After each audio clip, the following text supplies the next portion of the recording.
I'm sure you've all heard of this by now. It's been a pretty popular news story. Given the overall length of this press conference, I'm going to be focusing on the start of it. I'm also going to be snipping out chunks of her boring prattle. But I will link the original video to offset the inevitable quote mining accusations. So here goes.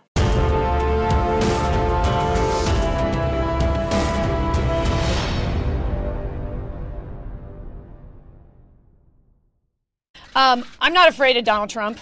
He's a bully. I've dealt with older white guys trying to keep me down my whole life, my whole career. Oh yeah, it's Donald Trump that's at fault here, isn't it? It can't be you. You're a woman after all, and can do no wrong. Blame Donald Trump. Blame the comedy industry. Blame old white men. Blame everybody except Kathy Griffin.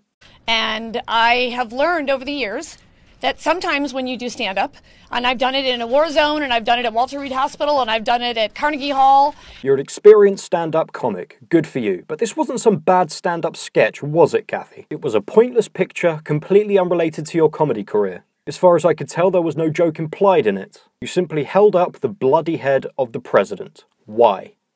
Sometimes people want, a joke that's out there and a little crazy. I repeat, Kathy, this wasn't a joke. Perhaps I missed the punchline, or is this just the level of comedy you peak at? Or were you just trying to win cheap points with a large anti-Trump crowd kicking around?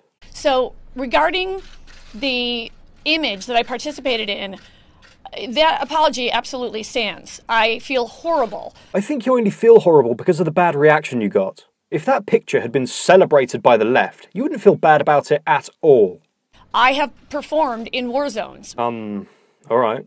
You've said that twice now. Are you hoping to score some kind of points here? Trust me, if I could redo the whole thing, I would have had a blow-up doll and no ketchup. I make mistakes. I'm an out-there comedian. I'm an in-your-face comedian. Oh yeah, you're a joke, alright. No argument here. But looking at the picture, I don't see what aspect you're trying to take in terms of comedy. If this was somehow intended as a joke, then you really screwed up when deciding what career to follow. I mean, seriously, what were you attempting to convey through this? I'd really like to know the point. But I just wanted to say, if you don't stand up, you get run over. And what's happening to me has never happened, ever, in the history of this great country. Agreed. Never in the history of your great country has anybody ever made such a tactless joke, as you put it. But as for people being held accountable for their actions, that happens all the time. You fucked up. You can learn from it and move on, or you can dig yourself an even deeper hole by blaming everybody else except yourself. You showed a side of yourself that CNN and certain theatres that had you booked didn't want associated with them. And frankly, I don't blame them. That's their right in your great country. Which is that a sitting president of the United States and his grown children and the First Lady... I'm not sure what you consider a grown child, but Baron Trump is 11. ...are I feel, trying to ruin my life forever. Forever. Ah, well, you see, there's the issue. You feel that's what's happening. Your feels aren't proof, sweetheart. And again, we see your remarkably shameless attempts to shift the blame from yourself onto Trump's family. And frankly, if somebody was in a picture holding up the bloody, decapitated head of one of my relatives, I wouldn't be too thrilled either. And I remind you, you started this.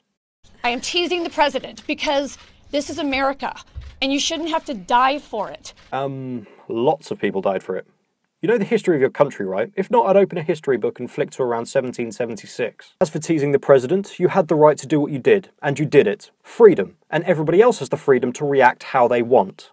The death threats that I'm getting are constant, and they are detailed, and they are serious, and they are specific. I'll concede that death threats are not okay. It sucks that you're getting death threats. It was a remarkably stupid thing you did, but I think the destruction of your own career at your own hands is quite enough comeuppance. But again, I hear you drilling for sympathy.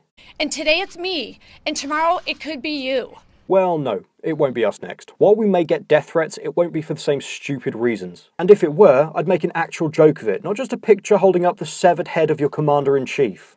If I don't stand up and say this, I'm afraid there's going to be some 12-year-old nerdy girl like me in Forest Park, Illinois, who's going to maybe be watching me to see what I do. I think you massively overestimate your own influence. And even so, you're an awful, awful role model. You could do that kid a favour and keep your trap shut. That'd be a good start. And this bully and this president, of all people, is going to come after me? He picked the wrong redhead. He didn't pick you. You started this. If anything, you picked him. And now you've bitten off more than you can chew and you're furiously waving around your victim card, crying the big bad bully won't leave me alone. No, you're pathetic and it shows. So that's what I do, you guys. I improvise, I try jokes. It could have fooled me. I didn't see any attempt at a joke in this. But I don't want this to happen to anyone else.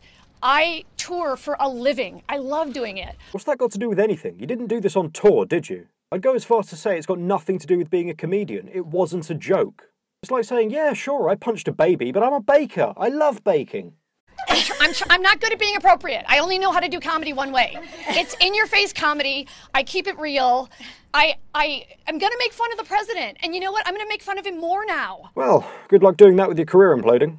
And there's a big difference between mocking the president and what you did. And as for only knowing how to do comedy in one way, I'd agree. That way is not funny. More. So I'm not going to threaten him. I have no desire to harm him or anyone. I would never want to harm anybody. Well, how do you define harm? Because I'd say a relatively famous comedian attempting to bully a 10-year-old boy is harmful. And in an article I'll link below, you said, so I'm happy to deliver a beatdown on Donald Trump, and also to Barron. You know, a lot of comics go hard for Donald. My edge is that I'll go directly for Barron. I'm going to get ahead of the game. Barron Trump is now 11, of course, but he was 10 at the time this was said. But you know, I've made fun of W. I made fun of Clinton. Oh, God, remember the Monica dress days? Those were the days. You weren't making fun of Trump, though, were you, Kathy? We keep revisiting this point. You could make dress jokes all day long, and nobody tried to kill you. I would argue that nobody has attempted to kill you. You've had threats, and sure, that's terrible, but you're distorting the truth. There have been, and I hope there won't be, any attempts on your life. You shouldn't have to die for this. I'm under a Secret Service investigation. There are legitimate threats to Trump's life. He was under Secret Service protection before he gained office. He had to give all of his election campaign speeches wearing a bulletproof vest. It's natural to assume they would investigate perceived threats and someone who seems radical enough to condone or encourage others to violence. It's deserving of an investigation even if that wasn't your intention. And the first family did not come after you with any of the other presidents. Oh, did she pull a stunt like this on all of them as well? I must have missed those. You know, it is Yes. so unpresidential for them to respond I to a get comic. I get what I am. I'm the shiny object. I get it. We all know what's going on here. Oh yeah, we all know what's going on here. Everything under the sun to excuse you for being a moron. They're using me as the shiny object so that nobody's talking about his FBI investigation. All right, I get it.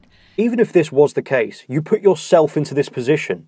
You weren't selected at random because they didn't like you. You fucked up and now you're trying to say anything to look like the victim.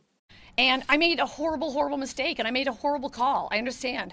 But Well, it's good of you to finally admit it, despite all your blame shifting. And of course, there's a but. I've had everybody turn on me, and I just want to make people laugh. That's all I want to do. So I screwed up. Her face remains remarkably dry during this press conference for somebody who cries sporadically throughout. I cut quite a lot out because it's of no real significance, and I'm quite sure it's yet another sympathy move. And I want them to see this old dame. I'm not laying down for this guy.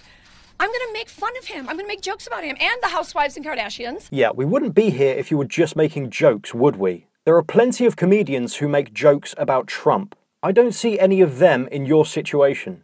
But, you know, he does provide a lot of material. I mean, you got to be honest. If he provides so much material, then why not use that instead of holding up his severed head?